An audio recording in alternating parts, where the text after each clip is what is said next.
چلیں ابھی کہیں لے لیتے ہیں پہلے.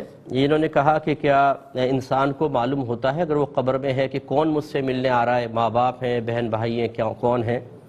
تو جی ہاں، بالکل شعور ہوتا ہے، وہ جانتا ہے کون ملنے آ رہے ہیں. بلکہ نبی کریم صلی اللہ علیہ وسلم کا فرمان ذیشان ہے کہ جب کوئی بہت ہی قریبی عزیز ملنے آتا ہے تو مردے کو سب سے زیادہ انسیت محسوس ہوتی ہے. اس لیے یہ سوچنا کہ شاید مردے کو پتہ نہیں چلتا کون آ رہا ہے کون نہیں، وہ بالکل محسوس کرتا ہے، غیر حاضری میں محسوس کرتا ہے. اور جو حاضر ہوتے ہیں ان میں جو جتنا قریبی ہوگا جتنا پیار کرنے والا ہوگا اس سے اتنی ہی زیادہ اس کو انسیت حاصل ہوگی. اب ہمارے یہاں بڑے عجیب و غریب صورتحال ہے. ماں باپ جو ہوتے ہیں وہ بیچارے قبروں کے اندر ہیں، اولادیں باہر رہ رہی ہیں. رسمی طور پہ جنازوں میں چہرہ دیکھنے کے لیے تو آنے کے لیے تیار ہوتے ہیں، آ کے اور اس کے بعد سال ہر سال پھر غائب رہتے ہیں. اس کے بعد ماں باپ تڑپتے رہیں قبروں میں، کبھی ان کی قبر کی زیارت کرنے کے لیے نہیں آتے ہیں. یہ ہمیشہ یاد رکھیے کہ جیسا انسان کرے گا مکافات عمل ہوتا ہے. پھر اپنی اولاد بھی پھر ایسے ہی کرے گی، قبر میں دفنا کر بھول جائے گی اور انسان قبر میں تڑپتا رہے گا. ایسا نہ ہو، ہماری کوئی دعا نہیں ہے خدا نخواستہ، لیکن ایک نتیجہ جو میں وہ آپ کو عرض کر رہا ہوں کہ بہت ہی بے حسی کا دور ہے کہ ہم نہ ایصال ثواب کرتے ہیں، نہ ثواب جاریہ، اور نہ قبر پہ آتے ہیں. اگر کوئی باہر سے آتا بھی ہے تو رشتہ داروں سے اتنا ملنا ہوتا ہے کہ قبر پہ جانے کا وقت ہی نہیں ملتا. جب وقت ہی نہیں ملا، بس حتیٰ کہ واپسی کی فلائٹ ہو گئی ہے. تو پھر یہی رویہ یاد رکھیے گا آپ کے ساتھ بھی عنقریب ہونے والا ہے. ایک یہ کہتے ہیں کہ قبر میں بعض اوقات چونٹے گھستے ہیں، آتے جاتے نظر آتے ہیں، تو کیا ان کو مار سکتے ہیں؟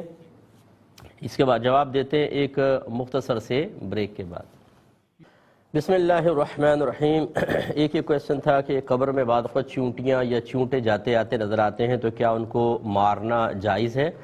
تو جی بالکل جائز نہیں ہے. اگر وہ آپ کے لیے آپ کو کاٹیں، مضر صحت ہوں یا مطلب غذاؤں کے اندر جیسے کچن وغیرہ کے اندر ہو جاتے ہیں بہت زیادہ کثرت کے ساتھ، تو گنجائش نکلتی ہے. لیکن قبر میں آرے جا رہے ہیں ان کو نہ ماریں. ماریں گے بھی تو کتنوں کو مار لیں گے آپ؟ وہ باز نہیں آئیں گے. جن کو اللہ نے مقرر کیا ہے وہ ضرور قبر کے اندر جاتے آتے آپ کو نظر آئیں گے. تو ہمارا مشورہ یہ ہوگا کہ نہ ماریں. ہر تر چیز، ہر جاندار چیز اللہ تبارک و تعالی کا ذکر کرتی ہے. ہم ایک جہت سے تو یہ دیکھ رہے ہیں کہ شاید یہ مردے کو کاٹیں گے یا تنگ کریں گے، لیکن دوسری جہت سے بھی دیکھیں جتنے چونٹے چونٹیاں ہوں گی یہ اللہ کا ذکر کریں گے، اللہ کا ذکر کرتے ہوں گے تو رحمت نازل ہوں گی. اس سے مردے کو بھی انشاءاللہ فائدہ پہنچے گا. جب ایک تر شاخ جو نبی کریم صلی اللہ علیہ وسلم نے قبر پہ گاڑی اور فرمایا کہ مجھے امید ہے جب تک یہ تر رہے گی ان کے عذاب میں تخفیف رہے گی، تو ایک تر چیز جس کو میڈیکل سائنس بھی کہتی ہے کہ وہ بے جان، اور ہماری شریعت بھی اس کو بے جان مانتی ہے، اسی لیے درخت کی تصویر بنانا جائز.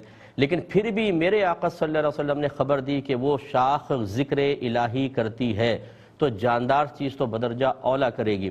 اس لیے ایک جہت سے دیکھ کر ان کو نقصان نہ دیں، وہ اللہ کا ذکر کریں گے، اس سے انشاءاللہ مردوں کو فائدہ پہنچے گا. ایک